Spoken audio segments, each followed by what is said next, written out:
नमस्कार साथियों। आज हम कक्षा 10 के पद नामक शीर्षक के चौथे और पांचवें पद की व्याख्या करेंगे। जैसा कि आप यहाँ पर देख सकते हैं, पॉइंट 1 करके प्रश्न है, निम्नलिखित पद्यांश की संदर्भ सहित हिंदी व्याख्या कीजिए। और इसके ठीक नीचे प्रश्न करके आपको चौथा पद दिया हुआ है। इसकी व्याख्या करने के लिए आपको सबसे पहले करना क्या है, इस पद को अच्छी तरीके से पढ़ना है और फिर इसके बाद संदर्भ, प्रसंग, व्याख्या और इसका काव्यगत सौंदर्य लिखेंगे। यहाँ पर इसको सबसे पहले अच्छी तरह से पढ़ने के बाद इसकी पहली हेडिंग होगी संदर्भ।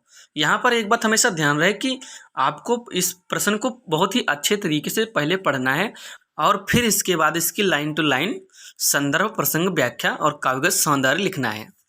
यहाँ पर सबसे पहले हम हेडिंग डालेंगे संदर्भ। संदर्भ में यहाँ पर लिखेंगे यह पद श्री सूरदास द्वारा रचित सूरसागर नामक ग्रंथ से हमारी पाठ्यपुस्तक हिंदी के काव्यखंड में संकलित पद शीर्षक से उद्धृत है। यहाँ पर ये हो गया आपका संदर्भ लिखने का पहला तरीका। और आसान भाषा में कहें तो इसका एक दूसरा तरीका भी होता है, जैसे कि प्रस्तुत पद्यांश हमारी पाठ्यपुस्तक हिंदी के काव्यखंड में संकलित पद नामक शीर्षक से लिया गया है। इसके रचयिता श्री सूरदास जी हैं। यहाँ पर आप इस तरीके से भी इस संदर्भ को लिख सकते हैं। यहाँ पर हमने आपको संदर्भ लिखने के दोनों ही तरीके बहुत ही अच्छी तरीके से बता दिए। इसके बाद हमारी अगली हेडिंग होगी प्रसंग। लेकिन प्रसंग लिखने से पहले आपको संदर्भ में एक चीज़ बता दें कि यहाँ पर जैसा कि आप देख सकते हैं रचित और शीर्षक। एक बात हमेशा ध्यान रखना कि जब आप सूरदास जी लिखेंगे वहाँ पर रचित ही लिखना, लिखित मत लिखना। और जब आप शीर्षक लिखेंगे तो वहाँ पर शीर्षक ही लिखना, पाठ मत लिखना। क्योंकि गद्यांश में लिखा जाता है पाठ और लिखित और पद्यांश में लिखा जाता है शीर्षक और रचित। इसलिए ये हिंदी काव्य है, इसलिए आपको यहाँ पर रचित और शीर्षक ही डालना है। इतना कुछ यहाँ पर लिखने के बाद अच्छे से संदर्भ जब आपका कंप्लीट हो जाएगा, इसके बाद आपको अगली हेडिंग डालनी है प्रसंग।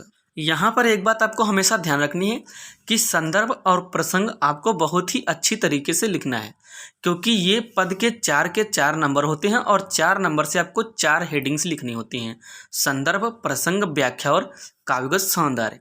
व्याख्या पर ज़्यादा ध्यान नहीं दिया जाता है, लेकिन संदर्भ और प्रसंग को कॉपी चेक करने वाला बहुत ही अच्छी तरीके से पढ़ता है, क्योंकि प्रसंग में ही ये बताया जाता है कि आगे व्याख्या में क्या हुआ है।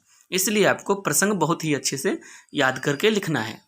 यहाँ पर कुछ इस तरह से प्रसंग हेडिंग डालेंगे और इसमें यहाँ पर हम लिखेंगे इस पद में बालक श्री कृष्ण की माता यशोदा से किए जा रहे स्वाभाविक बाल हठ का वर्णन किया गया है।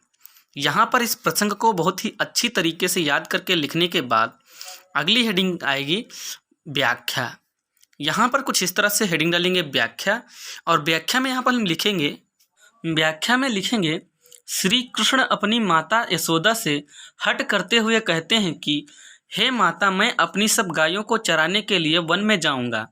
प्रातः होते ही मैं अपने बड़े भाई बलराम के साथ गायें चराने चला जाऊंगा और तुम्हारे रोकने पर भी ना रुकेंगे। मुझे ग्वाल वालों और गायों के बीच में रहते हुए जरा भी भय नहीं लगता। मैं नंद बाबा की कसम खाकर कहता हूँ कि आज रात्रि में सोऊंगा भी नहीं, मैं रात भर जागता ही रहूँगा। कहीं ऐसा ना हो कि सवेरा होने पर मेरी आँख ही ना खुले और मैं गाय चराने ना जा सकूं। हे माता, ऐसा नहीं हो सकता कि सब ग्वाले तो गाय चराने चले जाएं और मैं अकेला घर पर बैठा रहूं। सूरदास जी कहते हैं कि बालक श्री कृष्ण की बात सुनकर माता यशोदा उनसे कहती हैं कि मेरे लाल, अब तुम निश्चिंत होकर सो जाओ। प्रातःकाल मैं तुम्हें गाय चराने के लिए अवश्य जाने दूंगी। अतः इन्हीं लाइनों के साथ साथ इस पद की व्याख्या समाप्त होती है। इसके बाद हमारी अगली हेडिंग आएगी काव्यगत सौंदर्य। यहाँ पर एक बात हमेशा आपको ध्यान रखनी है कि जो व्याख्या हेडिंग है वो काले पेन से डालनी है और इसके बाद आपको ये व्याख्या करनी है। यहाँ पर संदर्भ, प्रसंग और व्याख्या और काव्यगत सौंदर्य बहुत ही अच्छे से साफ हेडिंग्स आपको डालनी है, ताकि आपको एक हेडिंग के 1 नंबर के हिसाब से आपके 4 के चारों नंबर मिल जाएं और कोई भी नंबर ना कटे। यहाँ पर कुछ इस तरह से हेडिंग डालेंगे काव्यगत सौंदर्य। अब काव्यगत सौंदर्य में यहाँ पर हम लिखेंगे प्रस्तुत पद में गाय चराने जाने के लिए किए गए श्री कृष्ण के बाल हठ का सुंदर और मनोहारी वर्णन हुआ है। भाषा सरस और सुबोध ब्रज, शैली मुक्तक, छंद गेय पद, रस वात्सल्य, अलंकार अनुप्रास, गुण माधुर्य। यहाँ पर आपको एक बात हमेशा ध्यान रहे कि काव्यगत सौंदर्य आपको रस छंद अलंकार ये तो बिल्कुल नहीं भूलने हैं, बाकी आपको अच्छी से 4-5 पॉइंट इसमें से लिखने हैं ताकि आपका 1 नंबर मिल जाए, आधा नंबर भी ना माइनस हो। तो उम्मीद करता हूँ कि ये पद आपके समझ में अच्छी तरीके से आ गया होगा, संदर्भ, प्रसंग, व्याख्या और काव्यगत सौंदर्य।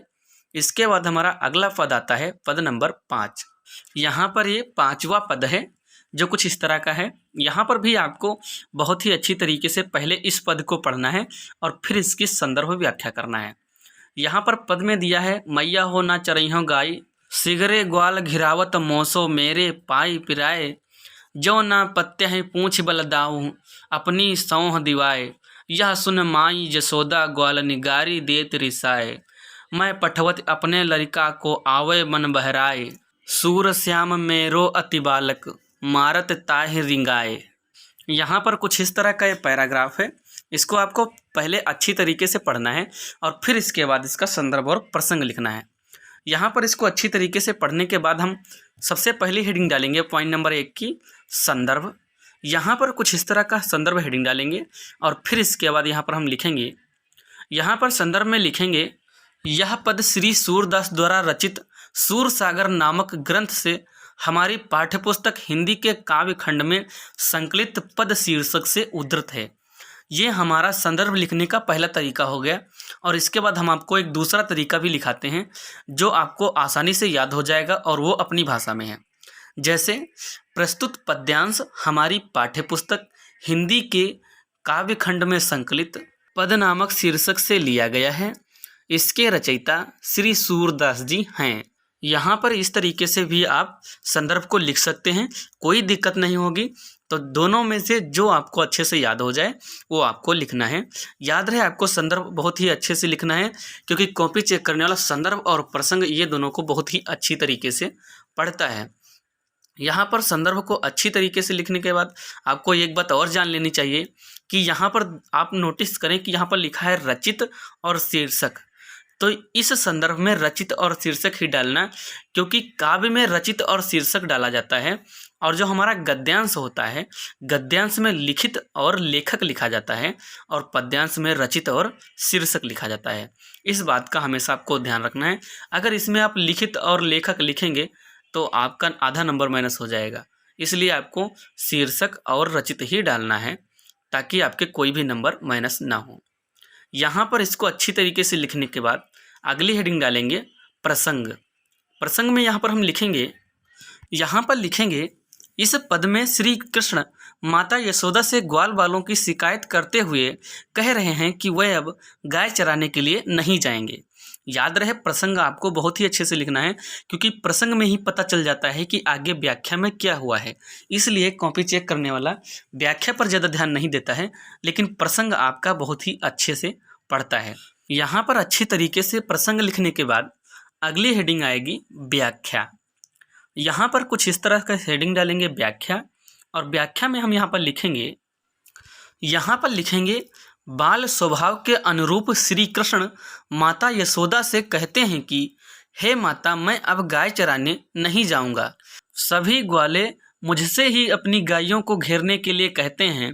इधर से उधर दौड़ते दौड़ते मेरे पाँव में पीड़ा होने लगी है।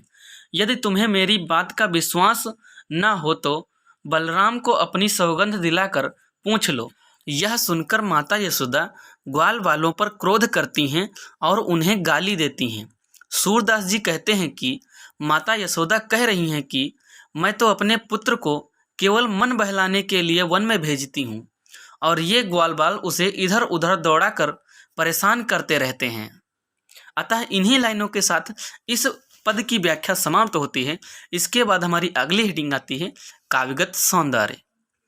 यहाँ पर कुछ इस तरह से हेडिंग डालेंगे काव्यगत सौंदर्य, और काव्यगत सौंदर्य में यहाँ पर हम लिखेंगे प्रस्तुत पद में बालक कृष्ण की दुख भरी शिकायत और माता यशोदा का ममता प्रेरित क्रोध दोनों का बहुत ही स्वाभाविक चित्रण किया गया है। निश्चित ही सूरदास जी बाल मनोविज्ञान को जानने वाले कवि हैं। यहाँ पर ये लाइन लिखने के बाद अगले पॉइंट हम लिखेंगे भाषा, सरल और स्वाभाविक ब्रज, शैली मुक्तक, छंद गेय पद, रस वात्सल्य, शब्द शक्ति, अभिधा, अलंकार अनुप्रास, गुण माधुर्य। यहाँ पर एक बात हमेशा ध्यान रखना, भाषा, शैली, छंद, रस, अलंकार, ये 4 पॉइंट आपको हमेशा बहुत ही अच्छी तरीके से याद करके वहाँ पर लिखना है। अगर इनमें से आप 2 भी मिस करेंगे तो आपका आधा नंबर मिस हो जाएगा, ये तो पक्का है। इसलिए आपको इसकी बहुत ही अच्छे से तैयारी करके जाना है। और अगर वहाँ पर ये पद पूछता है तो इस पद की आपको बिंदास व्याख्या कर देनी है अच्छी तरीके से, संदर्भ, प्रसंग और व्याख्या, और आपको 4 के 4 नंबर मिल जाएंगे। अतः इसी के साथ साथ हमने आपको पद शीर्षक के चौथा और 5वें पद की संदर्भ व्याख्या करवा दी, संदर्भ, प्रसंग, व्याख्या और काव्यगत सौंदर्य, 4 की चारों हेडिंग दोनों की हमने लिखवा दी। अब अगर इस बार इन दोनों में से कोई भी पद आता है तो आप उसको अच्छे से लिख सकेंगे। आपकी जानकारी के लिए बता दें कि पद शीर्षक से कोई ना कोई पद आपको जरूर लिखने के लिए पूछा जाएगा, इसलिए आपको सूरदास जी के पद में जितने भी पद हैं आपको अच्छी तरीके से देख लेने हैं ताकि आपको वहाँ पर कोई दिक्कत ना हो। सभी पदों में संदर्भ एक ही यूज होगा, प्रसंग अलग होगा, व्याख्या अलग होगी और काव्यगत सौंदर्य भी लगभग सेम ही होता है। तो बस आज के लिए इतना ही, मिलते हैं अगले वीडियो में, तब तक के लिए बाय बाय। सब्सक्राइब, लाइक और शेयर।